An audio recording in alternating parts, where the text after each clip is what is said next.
Uma sala escura na sede da Chrysler Detroit. Um agente do governo coloca um envelope pardo sobre a mesa de conferências. Dentro dele, uma única folha datilografada.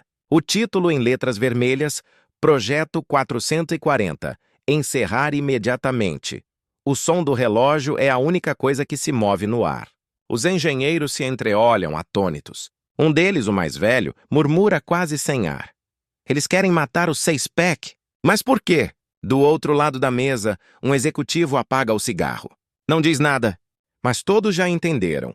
O rugido mais temido de Detroit estava condenado. 2 anos antes, o mundo era outro. 1969. Gasolina barata, ruas como campos de batalha e a América respirando velocidade. Enquanto a Ford apostava no Boss 429 e a GM guardava segredos em cofres, a Chrysler planejava um golpe. Um motor que faria o M parecer obsoleto. Um motor que quebraria o orgulho da concorrência e a lógica da própria engenharia. No porão da divisão de performance, um grupo de engenheiros liderado por John Worley trabalhava em silêncio. 3 carburadores Holley, um coletor de alumínio e um bloco 440 modificado que transformaria ar e combustível em fúria.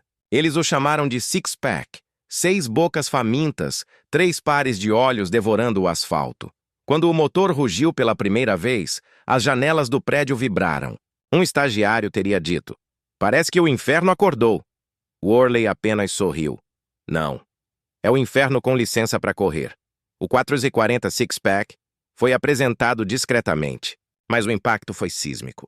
Os primeiros testes mostraram números absurdos. 13 segundos nos 400 metros, torque imediato, tração bruta. Nas ruas, o som do Six-Pack virou sinônimo de medo. Nos estacionamentos, os donos de Camaro e GTO abaixavam o olhar quando ele chegava. A Chrysler fingia modéstia nos anúncios. 390 cavalos declarados.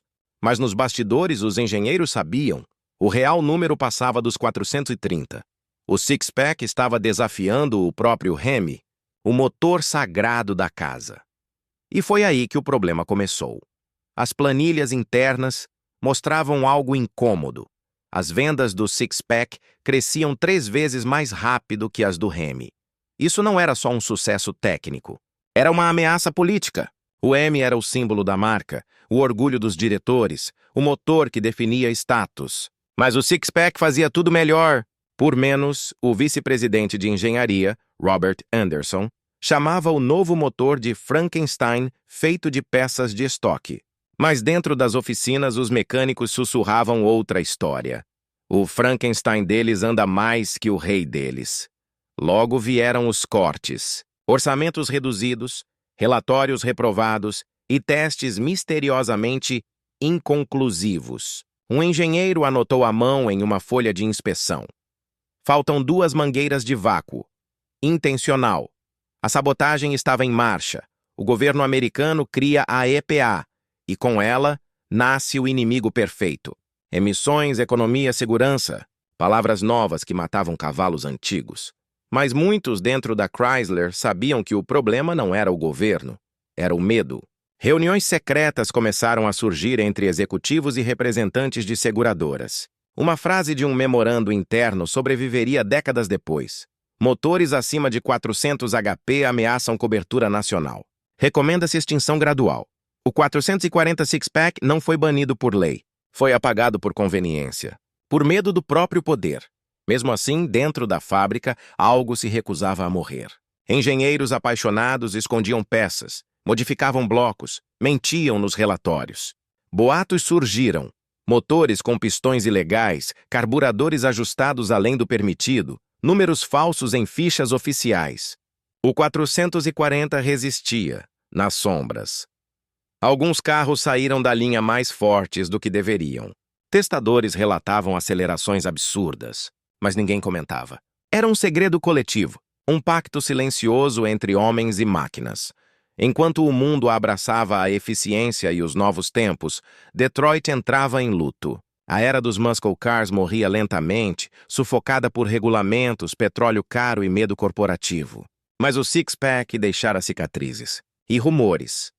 Fala-se que, antes do encerramento definitivo do projeto, um último motor foi montado, um protótipo experimental com injeção eletrônica primitiva e um sistema de ignição nunca revelado. Alguns chamaram de Project A12X. Outros, simplesmente o motor proibido. Reza a lenda que esse último exemplar foi escondido, num celeiro em Michigan, em um lugar onde o som do motor ainda ecoa entre as paredes. Décadas depois, mecânicos e colecionadores afirmam ter visto papéis, notas fiscais e números de série incompatíveis. Carros que não existem, diziam. Um Super Bee com um código de fábrica jamais usado. Um Roadrunner com torque acima do normal e carburadores jamais listados em catálogos. Seriam relíquias ou rastros de uma conspiração automotiva enterrada sob o peso da burocracia? Um ex-funcionário aposentado da Chrysler, entrevistado em 1998, deixou escapar uma frase que mudou tudo. Eles não destruíram todos. Um deles escapou, mas o homem morreu 3 meses depois, sem revelar onde. Nos anos 2000, a redescoberta do 440 virou quase um culto. Vídeos clandestinos, fóruns e investigações independentes. Alguns juram ter ouvido o som do motor proibido. Aquele rugido seco, metálico, inconfundível. Outros dizem que tudo é lenda, invenção de fãs que não aceitam o fim da Era Dourada. Mas há fotos, riscadas, granuladas, sem data. Um motor sem emblema, com marcas de teste e a inscrição experimental do Not Remove. E ao fundo, um homem de jaleco com o logo antigo da Chrysler. A imagem desapareceu da internet em menos de 24 horas. Hoje, o legado do 440 vive disfarçado. Nos Hellcats, nos Demons, nos Challenger modernos que gritam 700 cavalos com controle eletrônico e câmbio automático. Mas nenhum deles tem o mesmo som. Nenhum traz o cheiro de gasolina bruta, nem o perigo que o Six-Pack carregava. O Six-Pack era o último motor feito por engenheiros que desafiavam seus próprios patrões. Não era apenas um bloco de ferro. Era um ato de rebeldia. E talvez por isso tenha sido silenciado. Mas há quem diga que ele ainda respira, que o protótipo A12X não foi destruído e que existe uma equipe tentando restaurá-lo em silêncio com peças originais. Escondida em algum ponto entre Ohio e Michigan, há uma fita supostamente gravada em 1985, onde se ouve um motor ligar por 5 segundos. Um som idêntico ao do Six-Pack, mas com um ronco diferente. Mais agudo, mais limpo, mais artificial. E é aqui que a história se divide entre mito e verdade. Entre o que foi enterrado e o que ainda pulsa nas sombras de Detroit. Porque se o 440 Six-Pack realmente renasceu, ele não é mais apenas uma máquina. É uma confissão viva de que a Chrysler mentiu, de que o governo sabia e de que talvez o motor proibido ainda esteja esperando por alguém corajoso o suficiente para girar a chave. O motor girava sozinho. Nenhum cabo, nenhuma ligação ativa, mas ele respirava. O som era grave, quase humano, como se o próprio metal quisesse falar. No painel, a luz piscava. Connected. Um técnico tentou cortar a energia. Nada aconteceu. O botão travou. As luzes piscaram e o ar cheirou a ozônio. Então, uma voz surgiu, metálica, fragmentada, vinda do módulo interno. Test sequence complete. Awaiting input. Silêncio.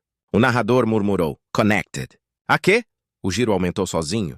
O chão vibrou. Os ponteiros explodiram no limite. E de repente tudo se apagou. O som cessou. O galpão mergulhou na escuridão. Quando as luzes voltaram, o carro havia desaparecido. Nenhum sinal de arrasto. Apenas o cheiro de combustível fresco e uma marca queimada no chão, em forma de círculo. Dias depois, um áudio anônimo surgiu na rede. 5 segundos de ronco contínuo, seguido por uma voz sussurrada. Eles nunca deveriam ter ligado. O caso foi abafado. O arquivo removido. Mas quem ouviu aquele som jura, o motor não desligou. Apenas esperou. Em algum lugar, talvez ainda esteja ali. Oculto, conectado, aguardando o próximo comando.